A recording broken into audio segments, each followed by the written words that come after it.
northern Arizona. In the high country desert, just 35 miles southeast of the city of Flagstaff, lies the Barringer Crater, one of the largest and best preserved impact craters in North America. The Barringer Crater is out in the desert. You're driving south on this small road, and then suddenly you see the crater rim. And there's a building there. You take an elevator up to the top of the rim, and you're looking down at this amazing crater. It's like you're looking at something that's on another planet.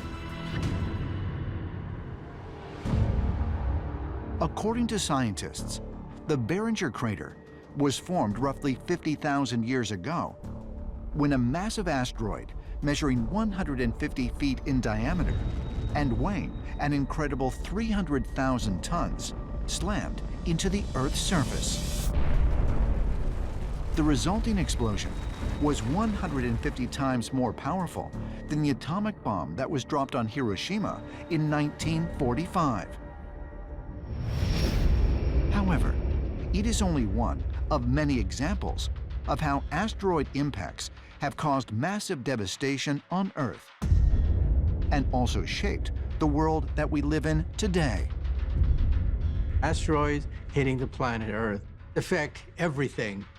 They've changed the climate, they've created tremendous disasters on the planet. The most famous taking place 66 million years ago, when an object about 6 miles across plowed into the Yucatan Peninsula of Mexico, wiping out the dinosaurs.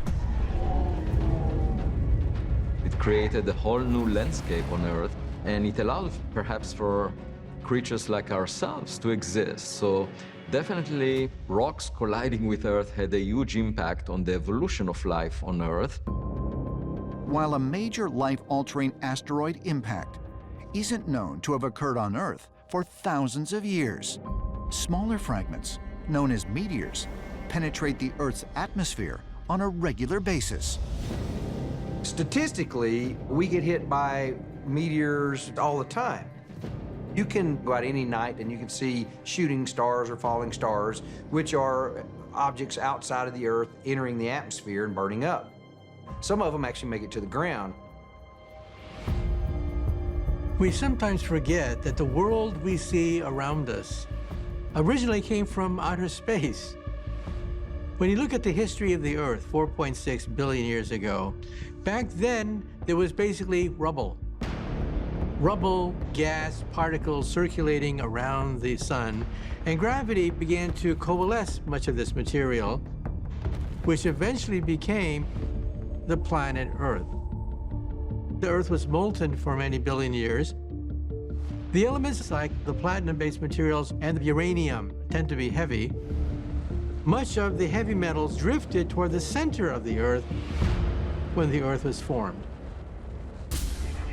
But as the Earth's surface cooled and solidified, an extended period known as the Late Heavy Bombardment ensued, wherein billions of comets, asteroids, and meteors made impact, seeding our young planet with numerous resources, including water and precious metals. During that bombardment phase, smaller impacts would hit the crust and be trapped. So many of the precious metals that we really value on the Earth actually came from the asteroids.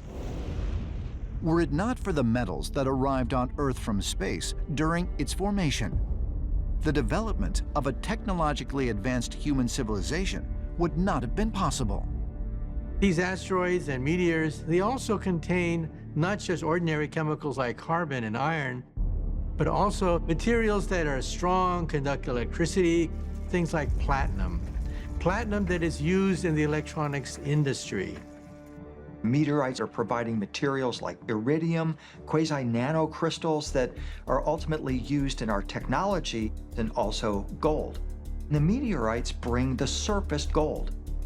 A lot of, particularly the rare metals that are critical in things like cell phone technologies and other electronic devices, are often as likely to be here only because of meteor impacts and that material coming from elsewhere in space, rather than having formed naturally in just the Earth's crust as part of its evolution.